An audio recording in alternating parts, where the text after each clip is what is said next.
Wow. Wow. Auburn football. They end up hiring. You know who they end up hiring?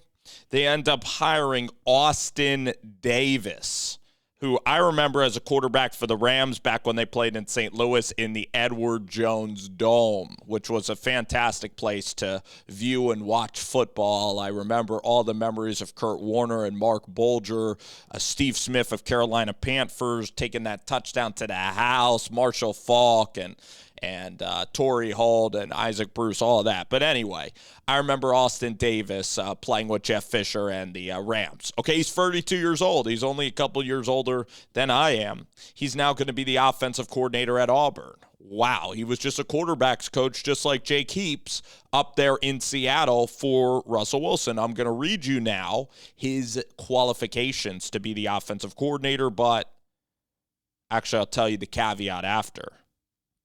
So Austin Davis, Meriden, Mississippi. So he is from the South. He has that tie. He's been a quarterback in the NFL, which, kids can really resonate with. He was a quarterback. He in 2012, he was undrafted. So kind of like Nick Mullins out of Southern Miss. Probably was a really good college quarterback. Basically, as a coach in 2019, Pete Carroll. So he's had a really good influence there of Pete Carroll. I believe Schottenheimer was also there. I'm not sure how the two are connected. We'll probably find more about that today. The athletic director, Alan Green, I believe his name is, young athletic director, very impressive. Maybe he has a connection somehow to the staff. I'm going to have to look for that connection. I'm going to have to look through the staff for the offense that Harsin has. But actually up there in Seattle, Harsin's probably spent a lot of time at the Seahawks facility, Boise, Idaho, and Seattle, Washington. They're all up there in the Pacific Northwest corner of the United States. So he's probably ran into Austin Davis quite a bit. Probably recruited Austin Davis when Harsin was at Arkansas State, so maybe knows the kid very well. And again, you're probably going to hear an interview from Harsin all about this. The point is that this kid's never called a play. He's never called a play. He has no track record of being a play caller. I don't even know if he could get a playbook.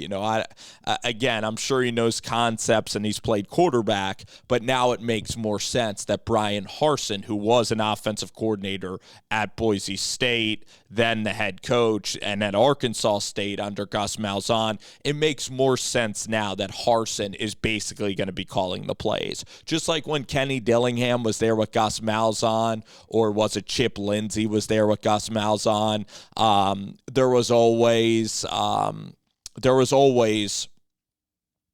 It was always Gus running the show.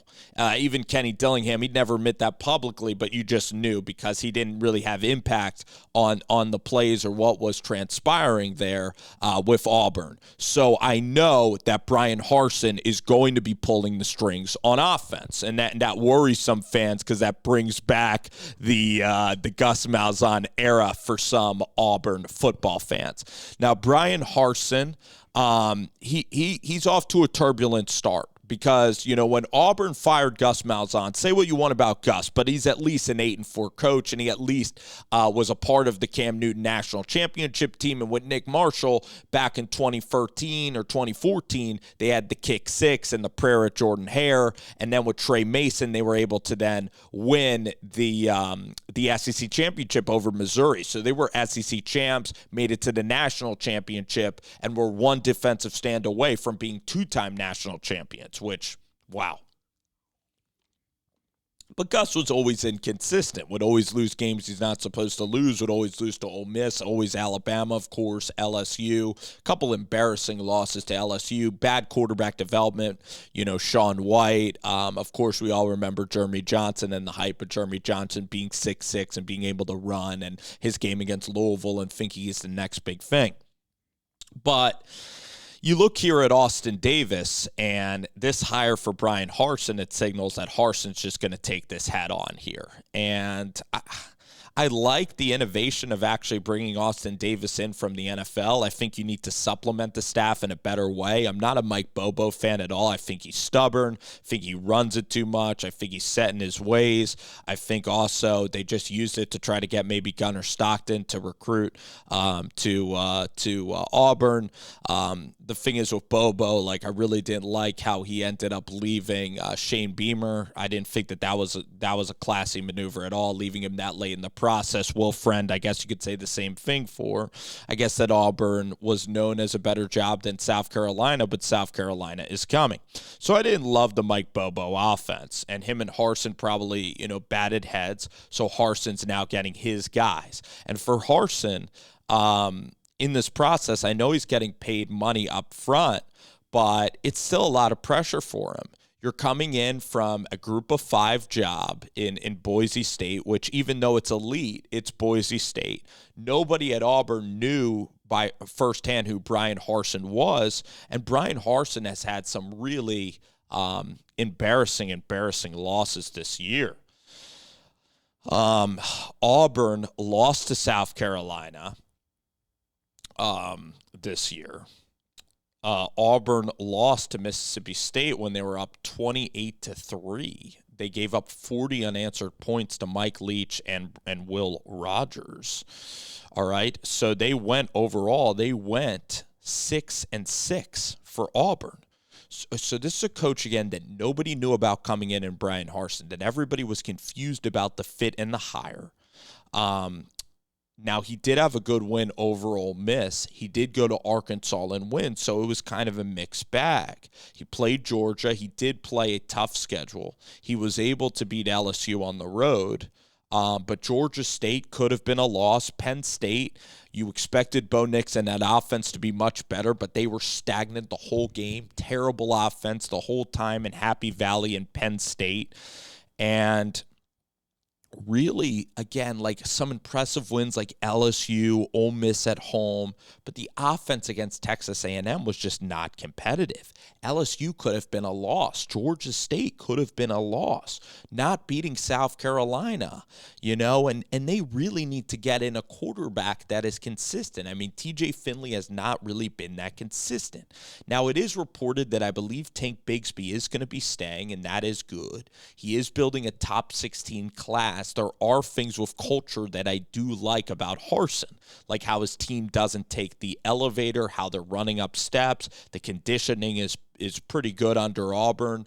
I'm willing to see this through with Harsin. I believe that it could be a better season next year, but this is just a massive risk. If this doesn't work out for Harsin, usually the last card you play as a coach is then taking matters into your own hands as a play caller.